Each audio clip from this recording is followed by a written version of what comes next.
Uji statistik non-parametrik ialah uji statistik yang tidak memerlukan adanya asumsi-asumsi mengenai sebaran dan populasi.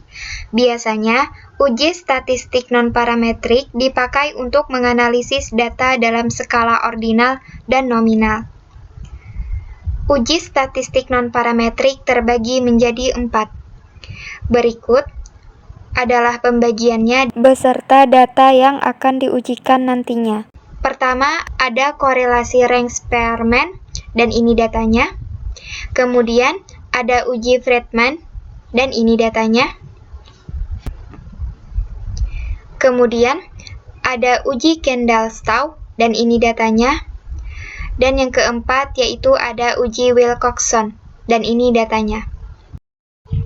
Pertama-tama, kita akan melakukan langkah-langkah menggunakan uji Kendall-Stau. Uji Kendall-Stau digunakan untuk mengukur tingkat kesesuaian, yakni apakah ada perbedaan tingkat kesesuaian ranking antara dua variabel yang diamati. Berikut adalah data yang akan digunakan dalam uji Kendall-Stau. Selanjutnya, masuk ke aplikasi SPSS dan klik variabel view. Pada kolom name, isi dengan lokasi dan kepuasan. Kemudian, pada kolom desimal, ubah angkanya menjadi 0. Pada kolom label, di barisan pertama ketik lokasi, dan barisan kedua ketik kepuasan nasabah.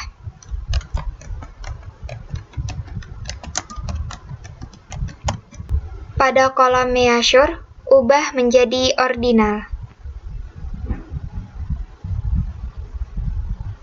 Setelah itu, klik data view. Pada kolom lokasi, isi dengan data yang telah dipersiapkan. Isi dengan data di sini.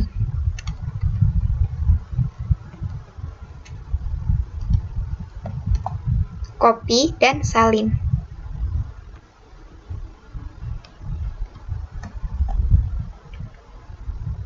Pada kolom kepuasan, isi dengan data yang telah disiapkan juga sebelumnya. Isi dengan data ini.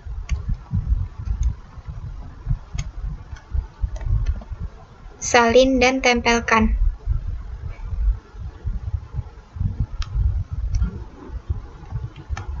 Setelah itu, klik Analyze, cari Correlate, dan pilih Bivariate. Pindahkan lokasi dan kepuasan ke kolom di sebelahnya. Setelah itu, pastikan untuk mencontreng Kendall-Stau. Person, hapus saja contrengnya.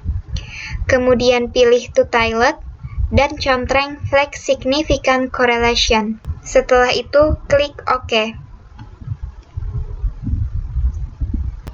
Maka akan muncul hasil output seperti ini.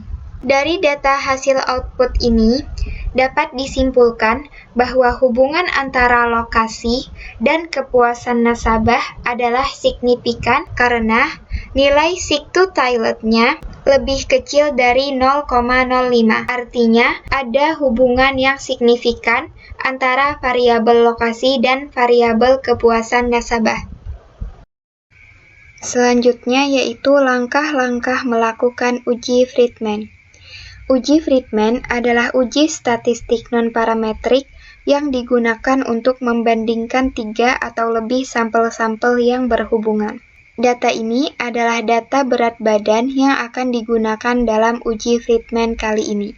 Data berat badan awal adalah data pertama kali para 15 responden ditimbang berat badannya sebelum mereka diberi susu penggemuk. Data seminggu adalah seminggu setelah mereka meminum susu penggemuk. Data sebulan adalah sebulan setelah mereka meminum susu penggemuk, dan data setahun adalah setahun setelah mereka meminum susu penggemuk. Masuk ke aplikasi SPSS dan klik variabel view. Pada kolom name, ketik awal, seminggu, sebulan, dan setahun. Pada kolom desimal, ubah angkanya menjadi 1. Pada kolom label, di barisan pertama, ketik berat badan awal,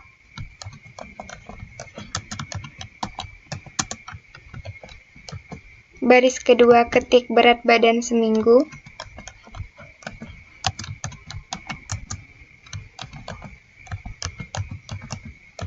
baris ketiga ketik berat badan sebulan,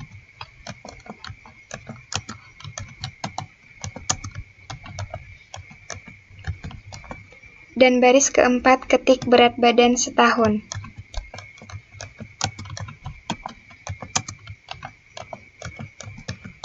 Pada kolom measure, ubah menjadi scale.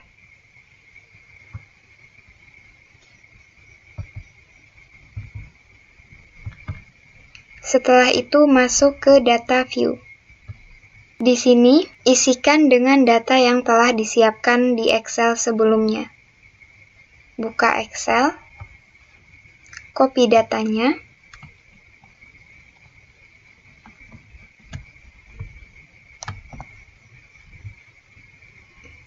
kemudian tempelkan di SPSS. Sebelum melakukan uji Friedman, lakukan terlebih dahulu uji normalitas pada nilai standar Z residual untuk keempat variabel pengukuran berat badan ini. Hal tersebut dilakukan untuk mengetahui normal tidaknya standar Z residualnya. Karena untuk melakukan uji Friedman akan tepat jika ada salah satu atau semua variabel data tidak berdistribusi normal, maka uji Friedman dapat dilanjutkan. Adapun langkah melakukan uji normalitas data, yaitu klik Analyze, cari General Linear Model, dan pilih Repeated Measures.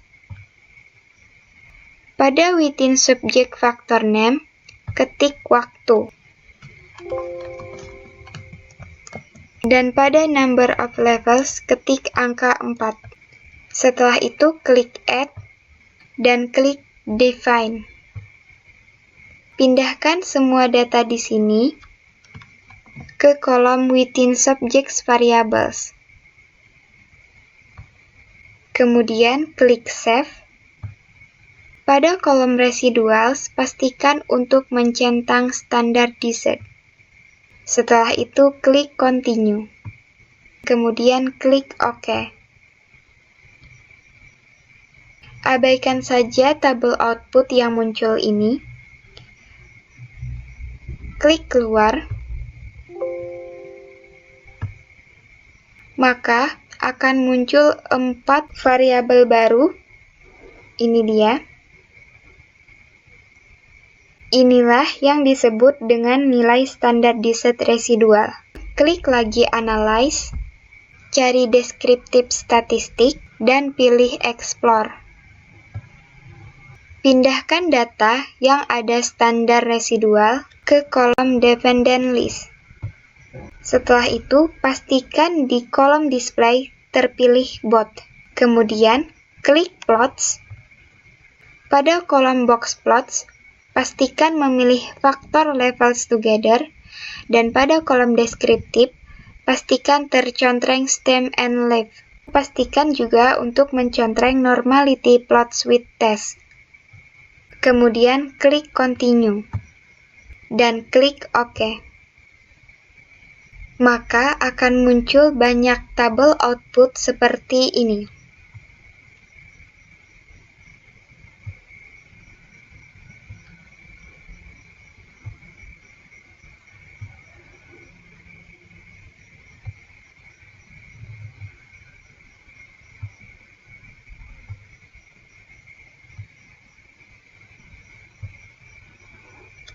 Namun, cukup perhatikan output pada tabel Test of Normality saja. Cukup perhatikan tabel ini saja. Berdasarkan tabel output dari test of normality, dapat diketahui bahwa ada 3 variabel yang memiliki nilai standar DZ residual tidak normal, yaitu terletak pada standar DZ residual for awal, standar DZ residual for seminggu, dan standar DZ residual for sebulan. Hal tersebut dapat diketahui karena nilai Sik-to-Toilet pada variabel awal, yaitu 0,012, nilai Sik-to-Toilet pada variabel seminggu, yaitu 0,003, dan nilai Sik-to-Toilet pada variabel sebulan, yaitu 0,20. Ketiga variabel ini nilainya lebih kecil dari 0,05, maka dapat disimpulkan bahwa ketiga variabel standar DZ residual for awal, for seminggu, dan for sebulan adalah tidak berdistribusi normal. Sementara, untuk standar DZ residual for setahun, nilai Sik-to-Toilet-nya yaitu 0,380, lebih besar dari 0,05. Maka standar DZ residual for setahun berdistribusi normal. Dikarenakan ada 3 variabel yang memiliki nilai standar DZ residual tidak normal, yaitu pada variabel awal, variabel seminggu, dan variabel sebulan, maka uji Friedman dapat dilanjutkan. Adapun langkah-langkah melakukan uji Friedman, yaitu pertama-tama keluar dulu dari data output ini, kembali masuk ke SPSS ini. Setelah itu, klik Analyze, cari Non-Parametric Test, kemudian pilih Legacy Dialogs, dan klik Correlated Samples. Pindahkan data berat badan awal, berat badan seminggu, berat badan sebulan, dan berat badan setahun ke kolom di sebelahnya. Setelah itu, pada kolom Test Type, pastikan untuk mencontreng Friedman. Selanjutnya, klik Statistik, dan pastikan juga untuk mencontreng Descriptive dan Quartiles. Setelah itu, klik Continue, dan terakhir klik OK. Maka, output uji Friedman akan muncul seperti ini. Pada output deskriptif statistik, menunjukkan deskripsi data penelitian dalam bentuk tabel ringkasan. Kemudian, pada tabel Friedman Test Ranks, pada Mean Ranks, menunjukkan rata-rata berat badan dalam bentuk ranking. Dan pada tabel output tes statistik, ini merupakan tabel terpenting dalam uji Friedman. Berdasarkan tabel tes statistik, dapat diketahui nilai asim Sik yaitu 0,000, lebih kecil dari 0,05. Maka H0 atau tidak ada perbedaan rata-rata peningkatan berat badan pada keempat kelompok interval waktu pengukuran ditolak, dan HA atau ada perbedaan rata-rata peningkatan berat badan pada keempat kelompok interval waktu pengukuran diterima. Dengan demikian, dapat disimpulkan bahwa susu penggemuk tersebut benar-benar dapat meningkatkan berat badan seseorang. Selanjutnya yaitu langkah-langkah melakukan uji Wilcoxon. Uji Wilcoxon adalah alternatif untuk uji T-data berpasangan atau T-paired. Namun, pada uji Wilcoxon, data harus dilakukan pengurutan atau ranking dan kemudian baru diproses. Yang mana hal ini berbeda dengan data pada uji T-paired yang bisa langsung diproses karena tipe data uji T-paired yang interval atau rasio. Berikut adalah data yang akan diujikan dengan Wilcoxon. Masuk ke aplikasi SPSS dan klik variabel View. Pada kolom Name, ketik Pretest dan Posttest.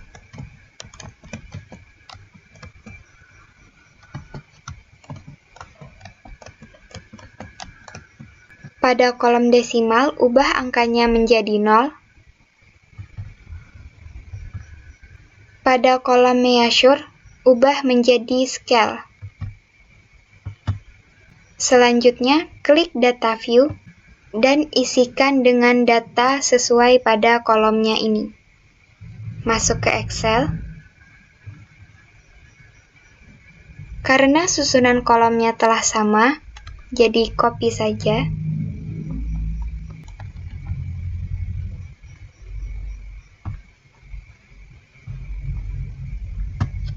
Langkah berikutnya, klik Analyze, cari Non-Parametric Test, kemudian pilih Legacy Dialogs, dan klik To Related Samples. Pindahkan pretest ke kolom variabel 1 dan posttest ke kolom variabel 2. Pada kolom test type, pastikan untuk mencontreng Wilcoxon. Setelah itu, klik OK.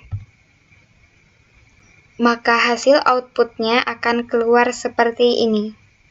Berdasarkan tabel output tes statistik di sini, nilai asymptotic-to-tilet-nya yaitu 0,000, lebih kecil dari 0,05. Maka dapat disimpulkan bahwa HA diterima, yang artinya ada perbedaan antara hasil belajar untuk pretest dan posttest. Terakhir, yaitu langkah-langkah melakukan korelasi rank Spearman. Korelasi rank Spearman dapat digunakan untuk menguji hubungan antara variabel penelitian pada statistik non-parametrik atau skala ordinal. Berikut adalah data yang akan dilakukan uji korelasi rank Spearman. Anggap saja data ini diujikan untuk mengetahui apakah ada hubungan yang signifikan antara variabel X atau bisa diberi label dengan kualitas produk, dan data Y bisa diberi label dengan kepuasan konsumen.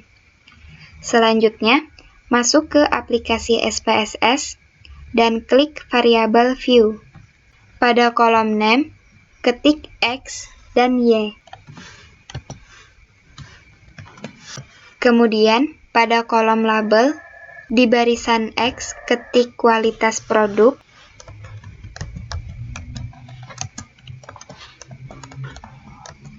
dan barisan Y ketik kepuasan konsumen.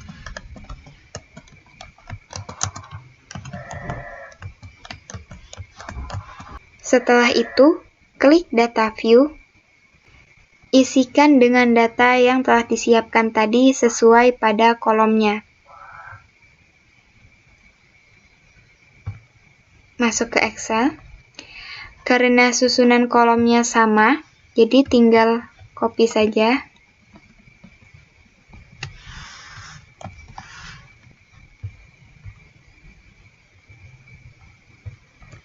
Kemudian tempelkan. Selanjutnya, klik Analyze, cari Correlate, dan pilih Bivariate. Pindahkan data yang ada di sini ke kolom di sebelahnya.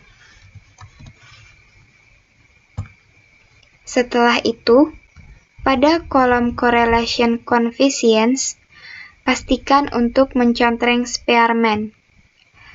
Dan Pearson, hapus saja centangnya. Pada kolom Test of Significance, pilih To-Tilet, dan pastikan juga untuk mencontreng Flag Significant Correlation. Selanjutnya, klik Option. Pada kolom Missing Values, pastikan untuk memilih Exclude Cases Pairwise. Kemudian klik Continue. Dan terakhir, klik OK. Maka akan muncul output korelasi rank Spearman seperti ini. Berdasarkan output ini, dapat diketahui nilai sig-to-tilet yaitu sebesar 0,002. Bisa dilihat di sini dan juga di sini. Nilai sig-to-tilet tersebut lebih kecil dari 0,05. Maka artinya Ada hubungan yang signifikan antara variabel kualitas produk yang ditandai dengan X dengan kepuasan konsumen yang ditandai dengan Y. Sekian dari saya, terima kasih.